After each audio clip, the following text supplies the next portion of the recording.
Music 320, week 12, lesson 2, spatialization. Before we get going on spatialization, though, I wanted to follow up on something that I omitted to do with the first lesson, the week 12 project, and that is to include all of the audio files into the project. So what I did is I dragged the folder of the tabla sounds into my project, and you can see that they all got added at the bottom here as media. At first they're just added as references to the original objects, but when I consolidate this project, all of those sound files will then be put into the project folder. So if I do want to compress it and send it, I've not only got the reference to those samples, which is at the bottom, this KH sound file data, but I've got the sound files themselves. So this project now has been zipped, compressed, and if you download it, you'll see that you also have access to all those sound files. Now on to spatialization. And UBC Toolbox has a number of objects that do spatialization in either 4 channels or 8 channels or 16 channels, in fact. Normally we use 8 channels because we have 8 channels in the Computer Music Studio, and Barnett Recital Hall has 8 channels installed. Normally the final projects would be in 8 channels, but this year we're not having a concert of final projects, so you may want to just work in stereo. You won't have 8 channels at home, and it is very difficult to get a sense of what the 8 channels sound like if you can't test it out. But in terms of being complete and following through the normal things that I cover in this class, I thought we should cover 8 channels. You may be using them next year or in other situations where you have multi-channels. So this is going to be a short tutorial. I'm going to begin by creating a B patcher, and I'm going to load one of the several multi-channel panners that we have. So I'm going to go over here, choose the patcher file I want to appear, and you can see that inside modules, inside input outputs are 4-channel panners, 8-channel panners, 16-channel panners, panners that use the ambisonics interface but are actually still VBAP panners, vector-based amplitude panners. And if you didn't understand what that meant, don't worry about it. We're going to look in the multi-pan 8s, and there are a number of panners in here, and the one I'm going to use is the 8x4 rect BP. And that is a panner which is an 8-channel panner, and there are 4 instances of the panner objects inside. And it's also been stretched into a rectangle, which is the shape that the recital hall has. In other words, it's not a square, which is, by default, panners are usually set up assuming the space is a square. So I'm going to use that one. If you wanted to use this one, that would give you 8 instances of the panner modules. Okay, and this comes up and it looks like this. And I'm going to maybe make this a little bit bigger so we can actually see things. All right, we can't quite see everything. There we go. So this is a panner, as I mentioned before. There's 8 channels. There are 4 of these modules, each of which can pan independently. So the idea of the panners is that you're beginning with mono sound sources. And the mono sound source goes into one of these panners, so where it says signal 1, a stream of audio would come in there. And then this little blue button shows you the location, turns red when you touch it, but it shows you the location of the sound within that 8-channel space. And it uses VBAP, this vector-based amplitude panning, to adjust the amplitudes of the signal going to all the speakers so that you perceive the sound moving in a 8-channel space. So you have 4 of these, so you can have 4 separate streams of data, each moving independently. Now you can see there's a master control slider and there's individual control sliders, so you can adjust the gain of the panner. And then there are a bunch of buttons and location indications on the panner.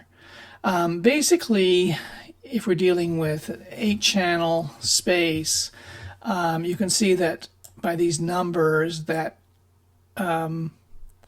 left to right, those are reversed. Left to right should be at the top and front to back is at the bottom. So left to right goes from 0 to 1 and front goes from 0 to 1, front to back. So when I'm right in the middle, I'm at about 0.5, 0.5. There's a blue button here which allows us to randomize the motion. So I could have all 4 panners all moving around independent of one another. So a sound that was coming into each of these panners would be slowly shifting around the space. As well as that, I can send the sound in a circle. I'm going to move it to the front and hit this, and it would rotate around the circle that direction or that direction. So if I want to suddenly have the sound swing around the space, I can do so.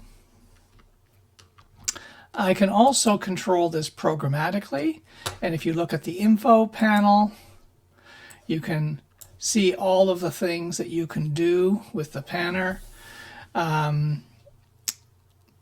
So, for example, you can set the location of one of these panners, you can move to a different location, you can have the panner rotate, so you can do almost everything programmatically.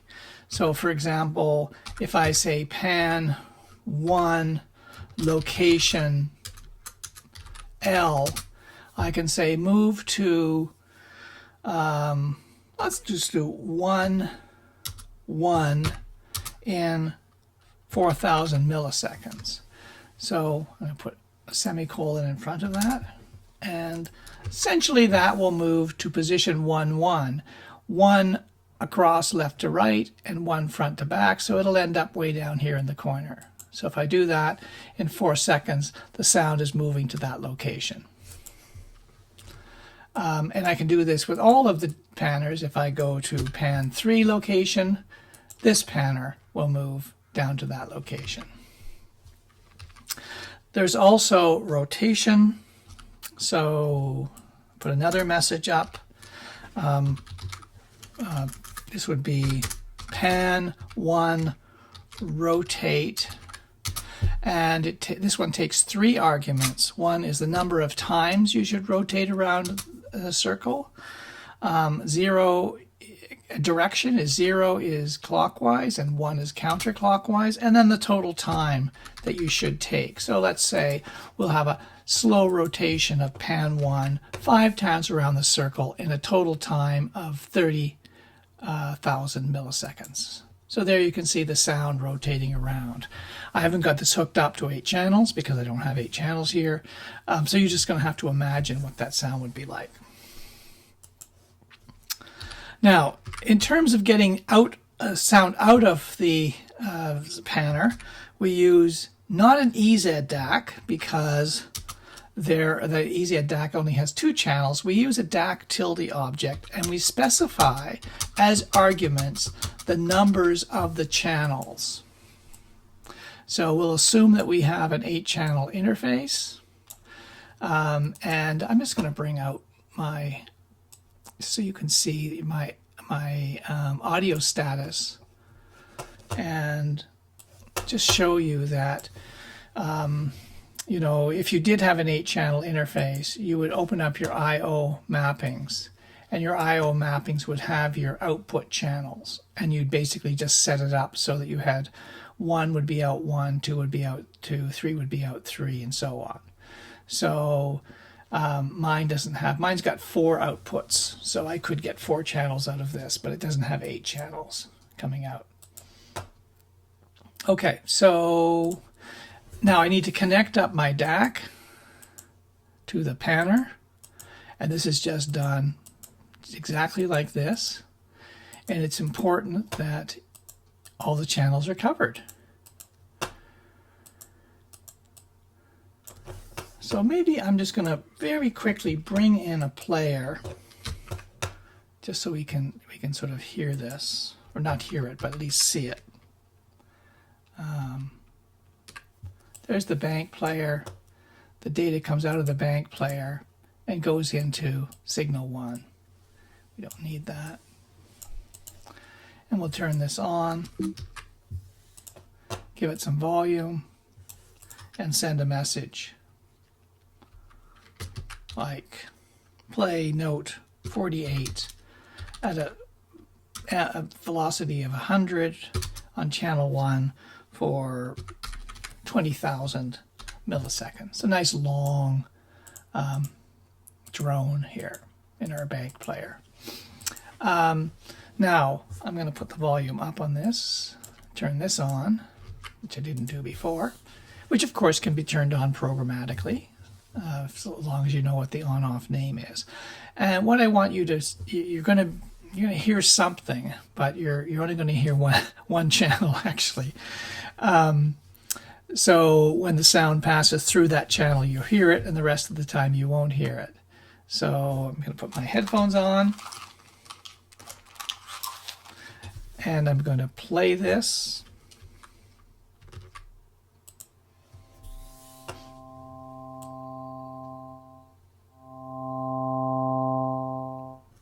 And now you're not hearing anything because it's...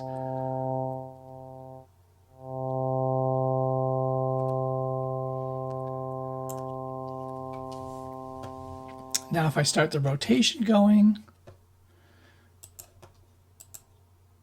you're not going to hear anything while it's going through, but you can see over here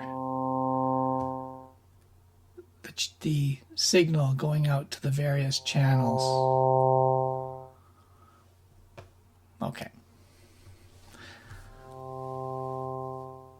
So use your imagination. Okay. And now that's the sound is over. So there are some other details in here that you don't really need to know about. The speaker positions and so on are all set up to match Barnett Hall.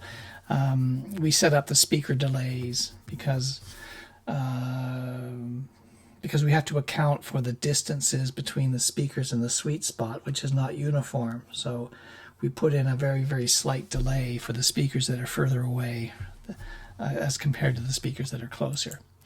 Anyway, so you know, this can take remote panning information, but generally speaking, you know, either random panning is turned on or rotation is turned on.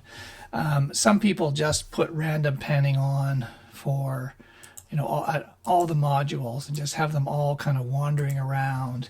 And then, you know, the sound will you know, you have 3 or 4 streams of audio coming in, and they're all kind of moving around independently. It provides a really nice effect.